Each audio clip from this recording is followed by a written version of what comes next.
열왕야랑 시작합니다. 이재민 기자. 저 권영진 대구시장이 오늘 잔뜩 화가 났더라고요. 네. 일부 언론에서 계속 신천지와 유착 의혹을 제기하자 이렇게 응수했습니다. 코로나 바이러스와의 싸움도 버거운데 진영 논리에 익숙한 나쁜 정치와도 싸워야 한다. 그래도 마음껏 덤벼라. 죽을 때 죽더라도 이 전쟁만큼은 끝장을 볼 것이다. 네, 의지가 강경해 보이는데 이 신천지와의 유착 의혹이 뭡니까? 예, 어제 보도된 건 신천지에 봉사단체가 있는데 권영진 시장이 그 단체에 축전을 보내고 그 단체의 대표를 대구 시민강사로 위촉했다. 이런 내용입니다. 지금 보시는 영상이 위촉식 장면인데요. 대구시는 그 단체가 신천지와 관련이 있는지 전혀 몰랐다. 또 시민강사는 심사위원회에서 선정했다면서 관련 의혹을 전면 부인했습니다.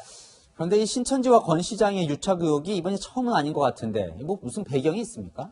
아마도 초기 신천지에서 확진자가 폭증할 때 대구시가 보다 신속하게 대응하지 못한 측면이 있어 보입니다.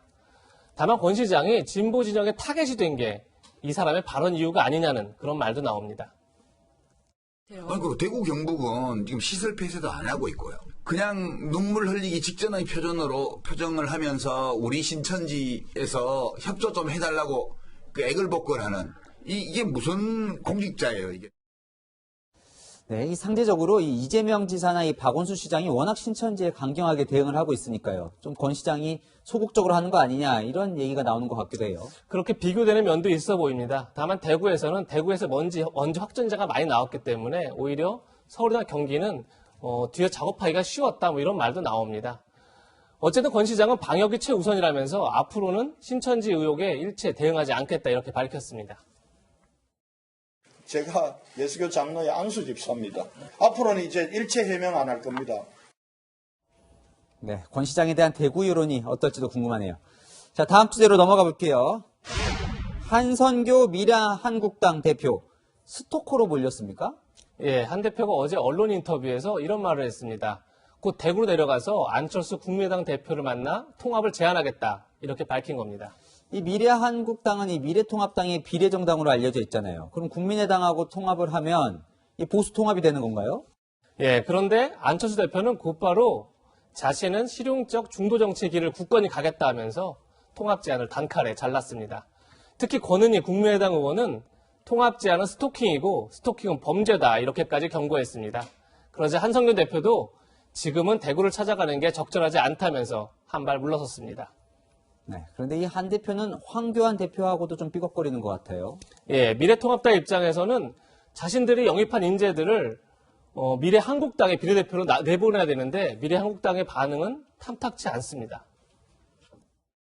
미래통합당의 영입 인재에 대한 후보 리스트니까 받은 적은 있습니다. 배려할 생각도 전혀 없습니다. 대신 미래한국당은 오늘 시각장애인 피아니스트 김혜지 씨를 영입하는 등 독자 행보에 나서고 있습니다. 그런데 이 한선교 대표 행보 중에 좀 논란이 되는 게 또 있다면서요. 네, 얼마 전 보수성의 유튜브 방송에 출연했는데 먼저 그 장면을 보시죠. 당대표가 되고 공병호 위원장을 공관위원장으로 모시고 했을 때 여러 우파 유튜브에 그 반응이 참 궁금하기도 했는데 제일 두려운 데가 가로세로 연구소였어요. 그거는 이제 앞으로 이제 그 공천 작업이 어떻게 되냐를 봐야 되니까 아직 긴장의 끈은 놓지 않으시길. 문제는 공천 작업을 지켜보겠다던 김세희 대표가 미래한국당 공천을 신청한 사실이 확인된 겁니다.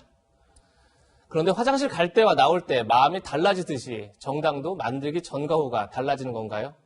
오늘의 한마디는 정당이 화장실은 아니잖아요. 이렇게 정했습니다. 네, 지금까지 열왕야랑이었습니다.